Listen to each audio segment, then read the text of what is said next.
Hello, welcome to episode 10 of Mr. Wizard's Workshop. Willpower, what is it and how does it impact your productivity?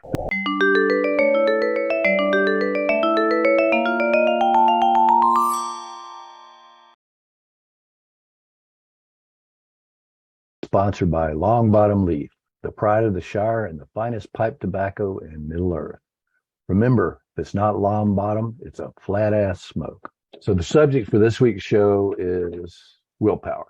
So this episode was inspired by a recent coaching session I had with one of my clients. So he holds himself to high standards of performance, which isn't necessarily a bad thing in and of itself. However, one of the things he really beats himself up about is willpower, or more specifically, his sometimes lack of willpower. So he feels like if he can't just suck it up, power through, just do it and grit it out at a given moment, then he thinks he just doesn't have true grit, and John Wayne would kick dust in his face. The subject's also a good follow-up to last week's show, episode 9, how to make your business success inevitable. A big part of that show was explaining and putting into practice the one thing based on the excellent book by Gary Keller and Jay Papasan. I'll include a link to that episode in the comments below this video. The book has a chapter specifically about willpower and the misconception that many people have about it. The authors identify this misconception as one of the 6 big lies that can derail your pursuit of excellence. So I'm going to leverage the content from that chapter during this week's episode. And your actionable item for this week will be to think about and possibly rethink your mindset around willpower. More specifically, towards the end of the presentation, I'm going to pause, give you a couple of minutes to ponder, and then write down the answer to a simple but very important question. So I have the live attendees on mute. Please hold your questions and discussions to the end. As usual, I'll allocate 10 to 15 minutes at the end if anyone does have any follow-up questions or discussion. And also, as usual, I'll edit out your questions and comments from the video if you tell me something you don't want to share with the world. So let's start with the definition of willpower. The ability to control one's actions, emotions, urges, and impulses. Strong determination that allows one to do something difficult. Control exerted to do something or to constrain impulses. The ability to control oneself to determine one's actions is a powerful idea. And willpower is a critical element of success. So as Napoleon Hill said, willpower and desire, when properly combined, make an irresistible pair. There's the old English proverb, where there's a will, there's a way. Willpower is the key to success. Successful people strive no matter what they feel by applying the will to overcome apathy, doubt, or fear. Quote from Dan Millman. Dalai Lama. We all have the power of thought. So what are you lacking? If you have willpower, then you can change anything. The germ of success and whatever you want to accomplish is in your willpower. Parameshana Yogananda. But as Tony Robbins said, willpower by itself is not enough. If we want to achieve lasting change, we must have an effective strategy. So here's what the one thing authors have to say on this subject. When we tie our success to willpower without understanding what that really means, we set ourselves up for failure. So I think most people assume that their willpower is always at their beck and call. It's available for them to tap into at any time. They also assume their willpower tank is always full and that it doesn't ebb and flow.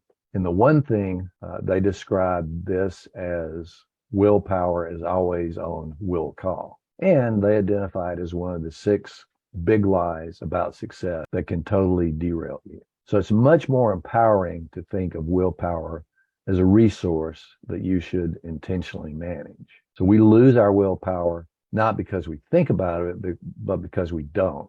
Without appreciating that it can come and go, we let it do exactly that. So when we don't think of resolve as a resource that can be used up on any given day, when we fail to reserve it for the things that matter most, when we don't replenish it when it's low, we're probably setting ourselves up for the toughest possible path to success. You're just making life much harder and more challenging. Every day, without usually even noticing it, we engage in all manners of activity that diminish our willpower. So in general, willpower is depleted when we make decisions to focus our attention, when we suppress our feelings and impulses, or we modify our behaviors in pursuit of goals. So there's a long list of things which will tax your willpower. Implementing new behavior, filtering distractions, resisting temptation, suppressing emotion, restraining aggression, coping with fear, doing something you don't enjoy, selecting long-term over short-term rewards, poor sleep the night before, mental fatigue. So don't assume that you have a daily, unlimited, steady state supply of willpower. And don't spread your willpower too thin. So on any given day, you have a limited supply, which is going to ebb and flow. So decide what matters most and reserve your willpower primarily for that. Do what matters most first each day when your willpower is at its strong. Maximum strength willpower means maximum success. People with the best self-control are the ones who structure their lives so as to conserve willpower and recharge it periodically. For example, they don't schedule endless back-to-back meetings. They avoid temptations like all-you-can-eat buffets. They establish habits and routines that eliminate the mental effort of making choices. So instead of counting on willpower to remain robust all day, they conserve it so it's available for emergencies and the most important decisions. They also establish habits and routines which help them to recharge their daily energy, to focus, and to a certain extent recharge their willpower over the course of the day. So I'll give you a couple of examples from my daily routine. I intentionally schedule brief 20 to 30-minute blocks of time.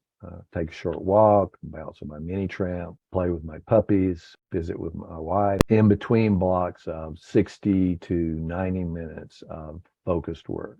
I usually block out and take a 40 to 60-minute power nap in the middle of the afternoon. So these are just examples, but I want to get you thinking about the things you can do to build that structure and habit into your daily routine. So here's the question that you need to ask yourself.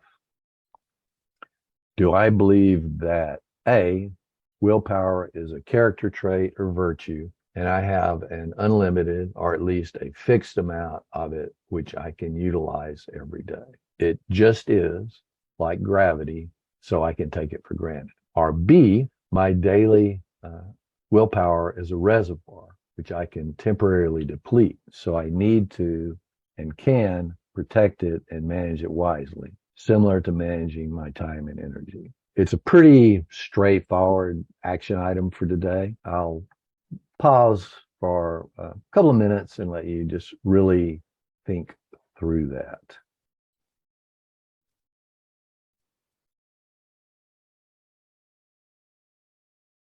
So as a reminder for the additional resources, I'll post the following links in the video description of this video. So to get to those, just click on the little white link with 3 dots more that's right below this video.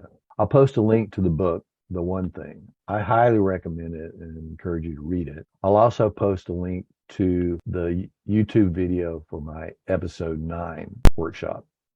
So thanks for watching this video. If you aren't already registered for my free live workshops each Sunday, the Wizards Workshop, and you want to learn how to level up your productivity in weekly bite-sized chunks, then you're invited to register.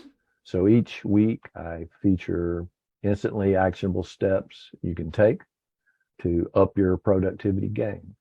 So just hit the link in the video description below to register. Thanks again, and I hope to see you next Sunday.